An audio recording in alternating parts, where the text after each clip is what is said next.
Yehi Ratzon 5784, saying it for the first time for Rosh Hashanah, Tafshin Pei Dalid. Yehi Ratzon, the limud should be L'Refuat, Kol HaCholim, Uvetocham, Tanya Bat Oda Margalit, Yosef Yair ben Aviv Achava, Arav Sivan ben Sima, Betoch Kol Shar Cholei Yisrael.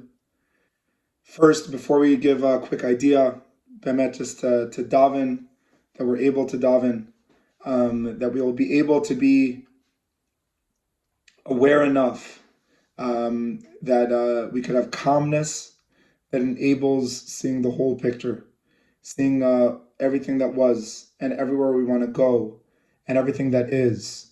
Hashem Melech, Hashem Malach, Hashem Yimloch, that the relationship with Hashem is this ability to have this comfort and this ability to see the full picture. So just davening for everyone, Bezrat Hashem, in the tefillot, to be zoche, to really experience being able to see all the people that they care with them in the tefillah, to see everything that was and to see everything that will be. Bezrat Hashem. I think there is a very important concept to develop for Rosh Hashanah, which is the power of speech. Mori V'Rabbi, Rav David L. Weinberg, has a sefer that is probably the most important sefer to read on Rosh Hashanah, The Power of a Spoken Word.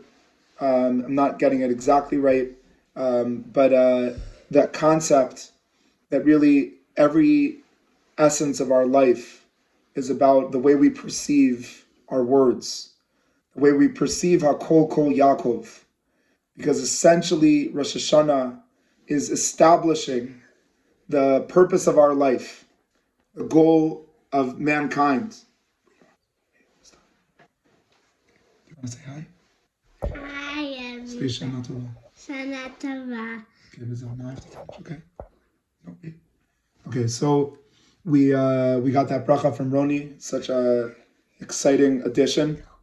She'll sit here with me just for the continuation. So the book of Mori V'Rabbi Rav David, this idea of the power of the kol, and really how should we perceive it?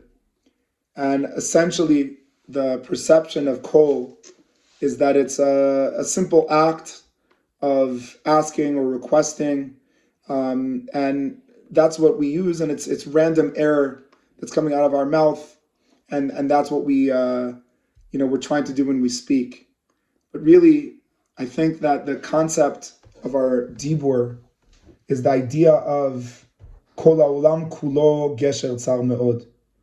Rabbi Nach kulo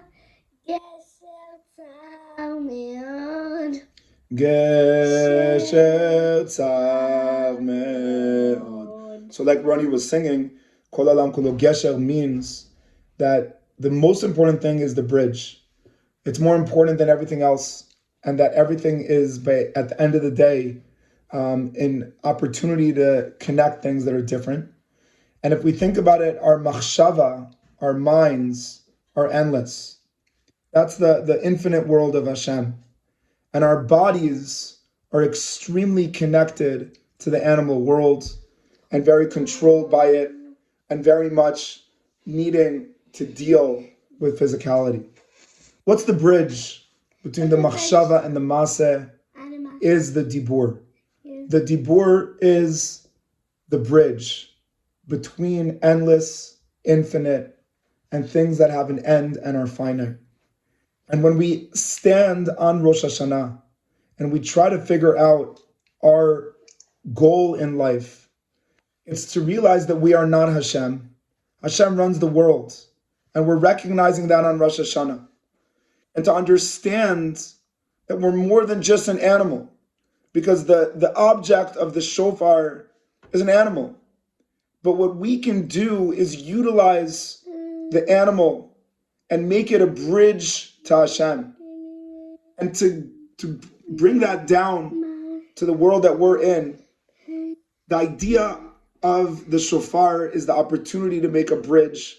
The idea of our words are that they're not meant to just demand things or to express things or to give over information, but that the dibur is to realize that we have to know that we can connect the differences, and that we know that throughout this year, all of us have seen limits, and all of us have seen miracles.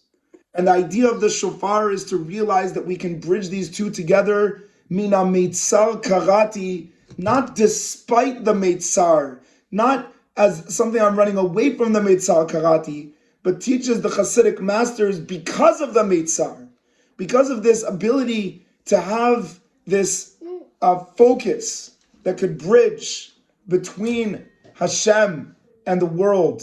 And that is our purpose, to be able to realize that we are, through our words, going to realize our identities. And that our identities are not only meant to do what we need or only do what we want, but to realize that we have the privilege to speak words, to stand in shul and say words that are not just expressing something outwardly, but they're recognizing something inwardly. They're realizing our potential is that our words, I give the definition of who we are, that we are bridges, that we are able to bridge last year and next year. We're able to bridge Hashem and an animal. And most importantly, we're able to bridge vertical and horizontal. And therefore, the tefillot that are going up to Hashem are through the horizontal. And although they're different, they can be together. The ability that I give us all. I was zocheh last night to receive from all 203 students that I've taught in Chovat Talmidim a beautiful new shtreimel.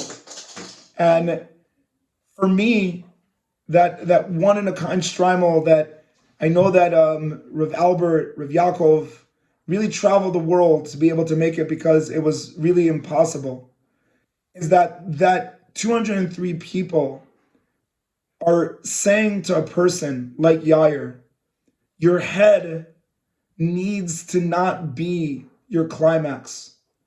Your climax needs to be your relationships. And that every time we wear a kippah, it's a relationship. When we wear a hair covering, it's a relationship. When we wear a shtreimel, it's a relationship. And it's saying what's greater than our minds is the relationships we have. The relationships are the bridges that we have in the world. And I daven with all my heart that every single one of us recognize the people in our lives that are the bridges that we have. We realize the bridges that we could be and that we should be for people that don't have, people that are broken, people that are lost. And b'siyata dishmaya, we should all be zocheh for a year of kol ha'olam kulo gesher tzar me'od, that we can build a bridge between the different sides.